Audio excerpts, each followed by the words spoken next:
Chapter 1 English The Portrait of a Lady, written by Khushwant Singh. In this chapter, Khushwant Singh has pen portrayed a lady, that is his grandmother. He draws his life like pen portrait and shows that he had intimate relations with her since his childhood. Then a turning point comes in his life and their relationship get some breakthrough as the narrator's parents sent him in the city. The English school, science, music didn't appeal to her. The narrator went abroad for higher studies. He arrived after 5 years from abroad and was an occasion for celebration. The old lady tired herself and fell ill. Her death was mourned not only by the narrator's family but also by the sparrows whom she used to feed regularly in the afternoon.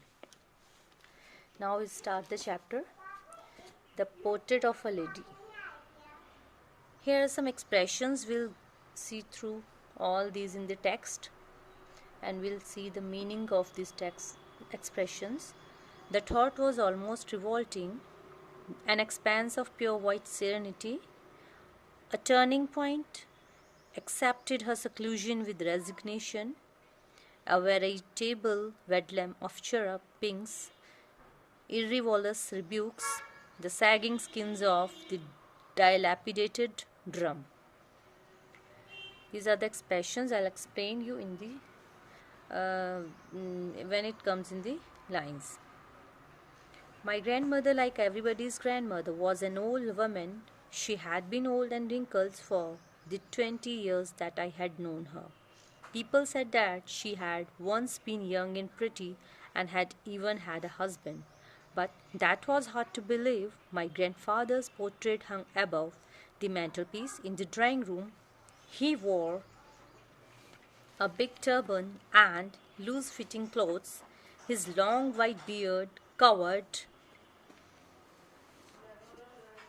the best part of his chest and he looked at least 100 years old. He did not look the sort of a person who would have a wife or children. He looked as if he could only have lots and lots of grandchildren. As for my grandmother, being young and pretty, the thought was almost revolting. She often told us of the games she used to play as a child. That seemed quite absurd and undignified on her part, and we treated it like the fables of the prophets she used to tell us.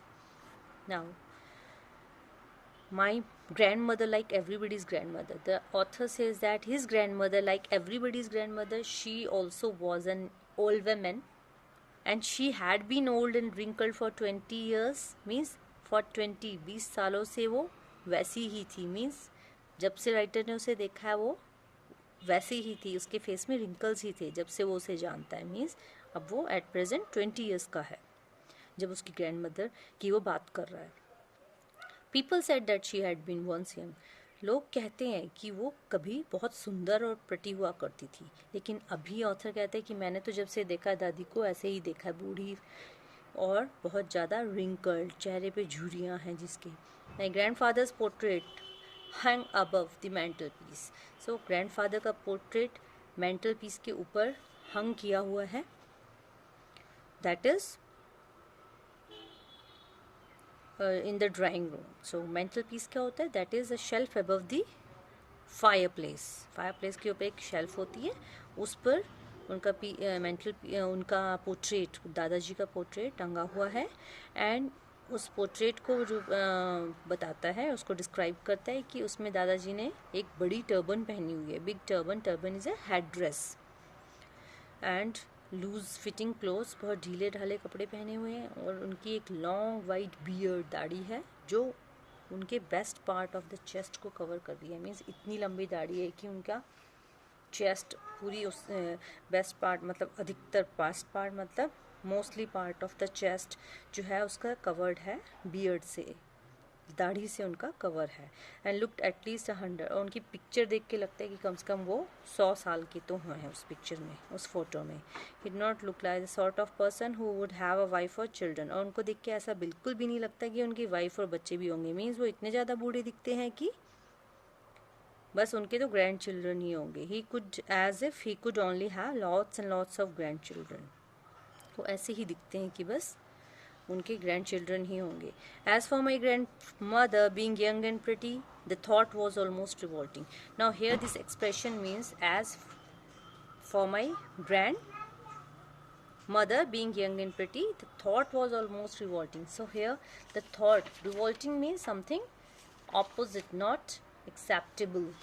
So here दादी को देख के ऐसा लगता है कि हाँ ये थोड़ा जो है विचार विभत्सा पैदा करता है। मीन्स ये थॉट जो है थोड़ा सा रिवोल्टिंग है, मतलब दादी जी सुंदर थी और अब बूढ़ी हैं, लेकिन उनकी पिक्चर को देख के वैसा ही लगता है। दादी को देख के ऐसा नहीं लगता कि हाँ वो पहले यंग एंड प्रिटी ही रही होंगी। So she often told us, दादी उनको अधिकतर told us of the games that use to play as a child that seem quite absurd and undignified, और ये बहुत अपसेट, बहुत अजीब सा लगता है और अनडिग्निफाइड ऑन द पार्ट। ऐसा लगता था कि we treated like the fables of the prophet she use to tell us. So whatever story she use to tell them, जो कहानियाँ वो सुनाती थी तो ऐसा लगता था कि बहुत अनडिग्निफाइड लगती थी on her part. And we treated like the fables, हमें तो वो कहानियाँ and the prophet she use to tell us, वो फेबल्स जो पुरानी कहानियाँ सुनाती थी और जो मैसेंजर प्रोफेट्स होते हैं, मैसेंजर ऑफ गॉड्स, तो उनकी तरह जो कहानियाँ सुनाया करती थी तो वैसी लगती थी वो।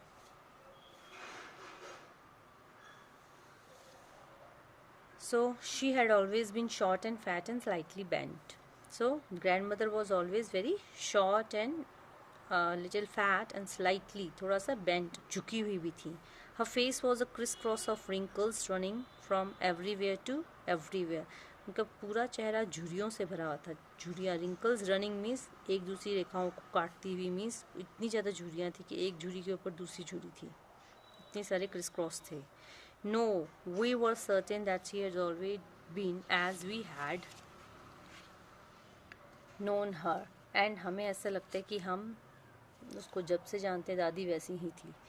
Old, so terribly old. She was terribly old means extremely old that she could not have grown older. इतनी बूढ़ी थी कि उनसे ज़्यादा बूढ़ी वो हो ही नहीं सकती थी।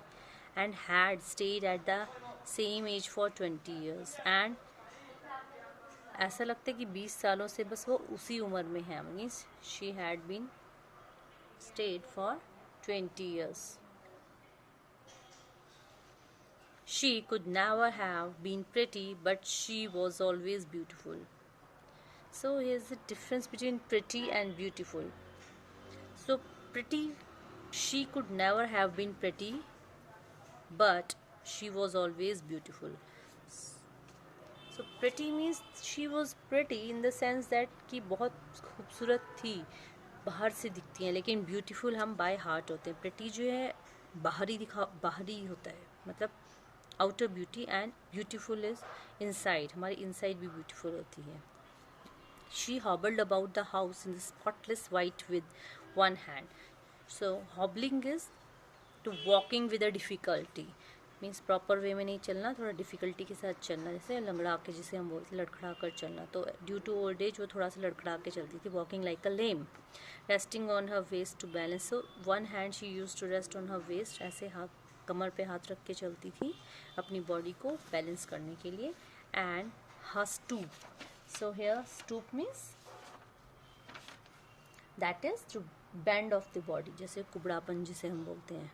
And the other telling beads, तो telling here is means to counting beads, जो उनके हाथ में माला होती थी उसको जपती रहती थी। बीड्स ऑफ हर रोजरी, जपने वाली जो माला होती है उसे रोजरी कहते हैं।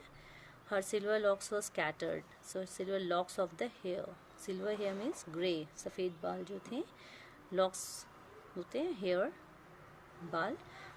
दे वर स्कैटर्ड अनटाइडली, और वो इधर उधर अनटाइडली थे, मतलब कंघी नहीं ढंग से हैं उनके बाल, बिखरे हुए हैं. सो ऑन हर, तो उनके बाल जो चेहरे पर, on her pale puckered face में इधर उधर बिखरे हुए हैं. So puckered means wrinkled face, pale means yellowish, and her lips were constantly means continuously, moved in inaudible pair. Inaudible which we cannot hear, but बुड़बुड़ा रही से हम कहते हैं, मन में ही वो जप रही है, नाम जप रही हैं, जो औरों को नहीं सुनाई दे रहा, पर वो कॉन्टीन्यूसली बोल रही हैं. जैसे कोई भी राम नाम लेते हैं या कोई भी गुरु ग्रंथ साहिब का कोई जाप कर रही हैं, तो वो उसको पढ़ती रहती हैं. Yes, she was beautiful. Yes, definitely she was beautiful. She was like the winter landscape in the mountains. जैसे विंटर्स में जो लैंडस्केप होता है माउंटेन में, पहाड़ों में कैसा होता है, वहाँ पर सफ़ेद बर्फ़ ही बर्फ़ ढकी होती है माउंटेन्स में, ऐसे ही था. An expense, that is scenery. Expanse here means scenery of pure white serenity.